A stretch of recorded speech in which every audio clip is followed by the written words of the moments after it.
Okay, I'm going to show you how to add, I'm working on the potting shed, and I want to add this little squirrel that I brought in to this piece of fabric that I have already embroidered. Now, actually, it's not only have I already embroidered it, I've already actually quilted this, and I'm adding this after the fact. You hopefully are just adding it while it's just a top piece. So, and Margot, may I ask, do you want to have both cameras going? Yep. Okay.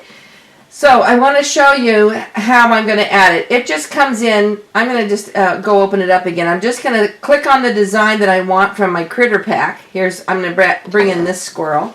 He drops into the center of the hoop. That is not where I want him to be, but it's where he drops. I'm going to touch the eye for information. I'm going to go to my move motif icon. I could use my stylus and drag them up also, but I prefer being more accurate with my knobs.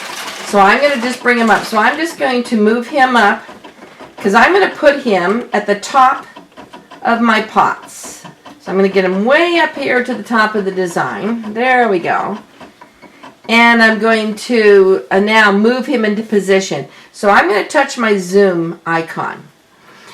Now I'm going to just mention one other thing before I go any further. If I were working on a baby lock or a brother, I'd be using my camera. I would have hooped this, scanned it in, and just placed this exactly where I want it by just using the camera option, which is a fabulous way to go. On a Bernina and a Viking and a Pfaff, you have design positioning or pinpoint placement, and you're able to actually just touch on the screen where you want it and move your needle exactly where you want it there, and it's incredibly accurate.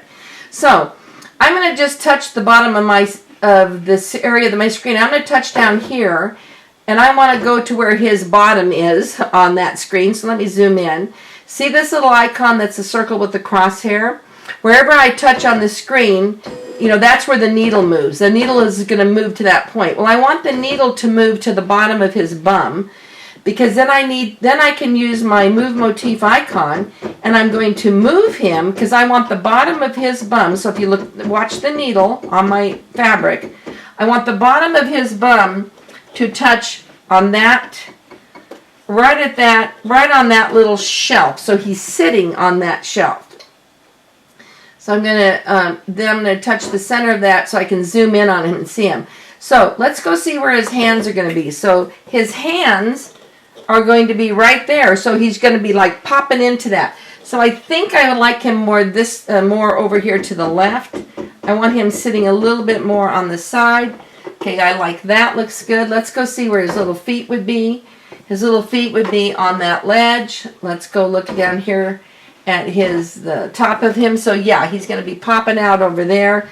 Let's go see his ears going to be there. His face is going to be there. His hand is going to be right there. And I'm going to actually zoom in on that hand area because I want to know right where the bottom of that tip of that paw, I want the tip of that paw, I want it to just be on the edge of this. So see how he's just going to be like he's hanging on to the edge, looking inside of that. So to me, that's perfectly placed. I like it. I like him great, just right there. I'm going to zoom out all the way so you can see he's located way up here high in my hoop. I'm going to hit I for information because I like where he is. I'm going to go to the needle, and he's going to embroider right out over here. So I'm just going to add a little squirrel sitting right there on the edge of my pots. And that's how you do it. So that's how you add it when it's after the fact. I'm just going to check all the points, make sure they're exactly where I want, and we're ready to go.